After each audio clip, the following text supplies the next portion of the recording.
नमस्कार दोस्तों, TP insights में आपका स्वागत है। आज की वीडियो में हम बात करेंगे रूम रेंट कैपिंग के बारे में। सबसे पहले मैं आप लोगों को बताना चाहता हूं कि रूम रेंट कैपिंग क्या होती है। जब भी हम कोई हेल्थ इंश्योरेंस पॉलिसी परचेज करते हैं तो उसमें जो हम रूम लेंगे यानी कि ट्रीटमेंट के दौरान जो हमें रूम मिलेगा, यानी कि प्राइवेट रूम मिले, सेमी प्राइवेट रूम मिले या फिर जनरल वार्ड मिले, उस रूम की एक लिमिट तय की हुई होती है पॉलिसी के अंदर। तो जो लिमिट हमें पॉलिसी के अंदर दी हुई है उसी लिमिट तक का रूम हम हॉस्पिटल के अंदर ले सकते हैं अपने ट्रीटमेंट के दौरान, जब हम एडमिट होते हैं हॉस्पिटल में। अगर उस लिमिट से ज़्यादा का हम रूम अवेल करेंगे यानी कि ट्रीटमेंट के दौरान वहाँ पे लेंगे हॉस्पिटल में, तो आपका जो अमाउंट है वहाँ से डिडक्ट होके आएगा फाइनल अप्रूवल के टाइम। और जो डिडक्शन होके आएगी उसमें रीज़न भी लिख के आएगा कि आपके रूम की लिमिट इतनी है और आपने इस लिमिट से ज़्यादा का रूम अवेल किया है यानी कि ट्रीटमेंट के दौरान लिया है, तो वो डिफरेंस अमाउंट आप लोगों को हॉस्पिटल के अंदर पे करना होगा। तो आगे की वीडियो में आप लोगों को बताऊंगा कि कैसे आप लोग अपने रूम की जो लिमिट है वो पता कर सकते हो अपनी पॉलिसी में। तो वीडियो में आप लोग लास्ट तक बने रहे। चैनल पे आप लोग नए तो चैनल को सब्सक्राइब कर लीजिए, बेल आइकन दबा दीजिए ताकि नए वीडियो का नोटिफिकेशन आप लोगों को मिलता रहे। तो चलिए वीडियो को शुरू करते हैं।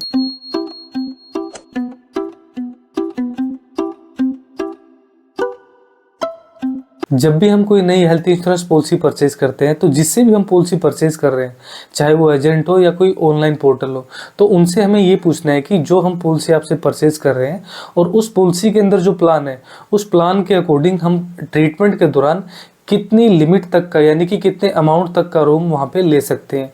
मान के चलो कोई अच्छा हॉस्पिटल है और उसमें प्राइवेट रूम की जो प्राइस है यानी कि रेट जो है उसका 5,000 रुपये है, एक दिन का 24 घंटे का 5,000 रुपये, और आपकी जो पॉलिसी है वो 3,000 रुपये तक के रूम को अलाउ करती है, जो प्राइवेट रूम 3,000 तक का अलाउ करती है। तो जब फाइनल अप्रूवल आपका आएगा तो उसके अंदर 2,000 रुपये की डिडक्शन होके आएगी। तो 2,000 की जब डिडक्शन होके आएगी तो वो आपको जेब से अपने पे करना पड़ेगा। तो ऐसी सिचुएशन ना पैदा हो तो उसके लिए आप लोगों को अपनी पॉलिसी की टर्म्स को पढ़ लेना है, समझ लेना है। अगर नहीं पता लगता है पॉलिसी की टर्म्स को पढ़ के, तो या आप अपने एजेंट से पता कीजिए या फिर जिस ऑनलाइन पोर्टल से आप परचेज कर रहे हो वहाँ पे भी आप बात करके पता कर सकते हो उनके कस्टमर केयर में।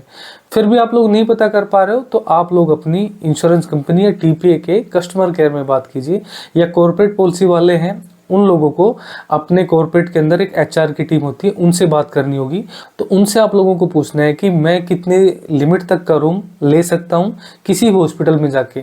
तो आपको एक ऐसा हॉस्पिटल ढूंढना है अपने ट्रीटमेंट कराने के लिए जो आपकी पॉलिसी के अकॉर्डिंग आपका पूरा क्लेम कवर कर सके, आपको कोई पेमेंट ना देनी पड़े। अगर आपको पेमेंट देनी पड़ी तो उसमें फिर प्रॉब्लम आती है। रूम रेंट की कैपिंग जो ज़्यादातर देखी जाती है वो कॉर्पोरेट पॉलिसी के अंदर देखी जाती है। कॉर्पोरेट पॉलिसी में क्या होता है कि कुछ सीनियर मैनेजर होते हैं, कुछ असिस्टेंट मैनेजर होते हैं, कुछ वर्कर होते हैं। तो पोस्ट के अकॉर्डिंग सबकी जो टर्म एंड कंडीशन अलग अलग होती है पॉलिसी के अकॉर्डिंग, तो उनको रूम रेंट भी इसी हिसाब से दिया जाता है। जो वर्कर लाइन के बंदे होते हैं उनकी जो रूम की लिमिट होती है वो कम होती है, उनको कुछ लोगों को सेमी प्राइवेट अलाउ करता है और कुछ को जनरल वार्ड अलाउ करता है। लेकिन जो बड़ी पोस्ट पे है, जनरल मैनेजर है या असिस्टेंट मैनेजर है, तो उन सभी लोगों की लिमिट थोड़ी ज़्यादा होती है।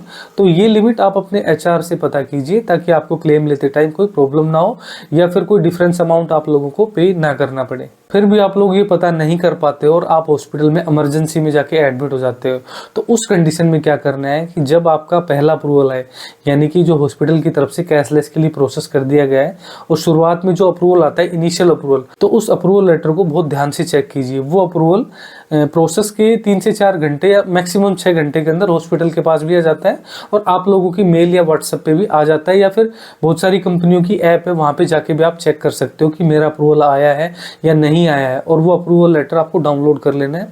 उसमें रिमार्क में लिखा होता है कि आपके रूम रेंट के अंदर कोई कैपिंग है, नहीं कैपिंग है, या फिर आपको कितने लिमिट तक का रूम अवेल करना है यानी कि लेना है अपना ट्रीटमेंट कराने के लिए। उस लेटर के अंदर साफ साफ लिखा होता है कि आप कितनी लिमिट तक का रूम ले सकते हो अपना ट्रीटमेंट कराने में। और उसमें रिमार्क में ये भी लिखा होता है कि इससे ज़्यादा का रूम आप लोग लेते हो ट्रीटमेंट के दौरान तो वो अमाउंट आप लोगों को पे करना पड़ेगा। तो वो चीज़ें उसमें भी मेंशन होती हैं। तो उस लेटर को देख के आप लोग समझ सकते हो कि मेरी जो रूम की लिमिट है वो कितनी है, ताकि आपको फिर डिफरेंस अमाउंट पे ना करना पड़े। तो ये भी एक ईजी तरीका है, क्योंकि कई बार कोई इमरजेंसी हो जाती है तो आदमी नहीं समझ पाता, किसी भी हॉस्पिटल में जाके एडमिट हो जाता है। तो उसके बाद क्या करना है, जब उसको पता लग गया कि मेरे इनिशियल अप्रूवल लेटर में आ गया है और मैंने 5,000 रुपये तक का रूम प्राइवेट रूम ले रखा है अपना ट्रीटमेंट कराने के लिए, और मेरी तो लिमिट ही 3,000 रुपये की, तो मुझे तो पे करना पड़ जाएगा। कोई 10 दिन अगर एडमिट रह गया तो काफ़ी सारा अमाउंट उनको पे करना पड़ जाएगा।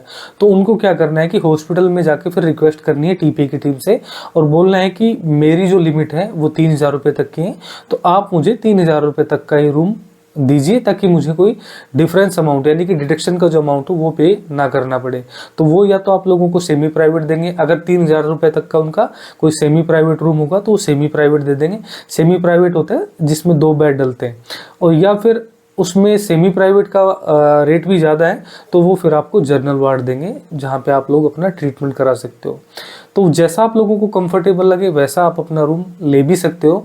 अगर आपकी पॉलिसी में 3,000 रुपये तक का अलाउड है और लेकिन आप सेमी प्राइवेट में या जनरल वार्ड में रह के इलाज नहीं कराना चाहते हो, प्राइवेट में कराना चाहते हो, तो ऐसा नहीं है कि आप नहीं करा सकते हो।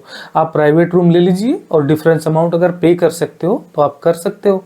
अगर जो डिफरेंस अमाउंट जो डिडक्ट होके आएगा वो अगर आप पे कर सकते हो तो आप प्राइवेट रूम ले सकते हो अपने एंड पे। आपको पता होना चाहिए कि ये मेरी डिडक्शन होके आएगी तो मुझे पे करनी है, क्योंकि मैं अपनी मर्जी से प्राइवेट रूम ले रहा हूँ, या उससे अच्छा और भी डिलक्स रूम वगैरह भी होते हैं, या आप जनरल वार्ड अलाउड है आपको तो आप सेमी प्राइवेट लेना चाहते हैं तो वो भी ले सकते हैं।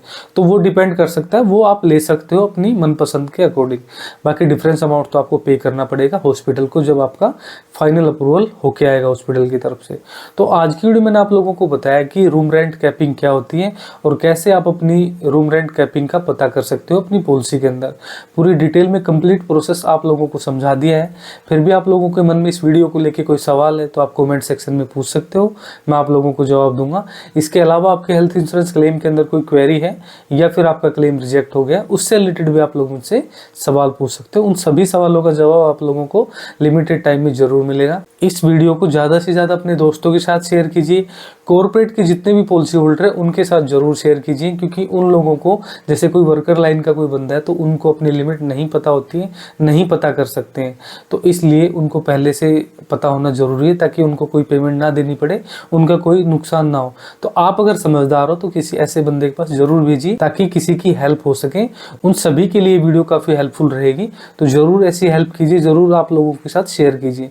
तो आज की वीडियो में इतना ही। वीडियो अच्छी लगी है तो वीडियो को लाइक कर दीजिए, चैनल को सब्सक्राइब कर लीजिए, बेल आइकन दबा दीजिए ताकि नए वीडियो का नोटिफिकेशन आप लोगों को मिलता रहे। तो मिलते हैं नेक्स्ट वीडियो में, तब तक के लिए नमस्कार।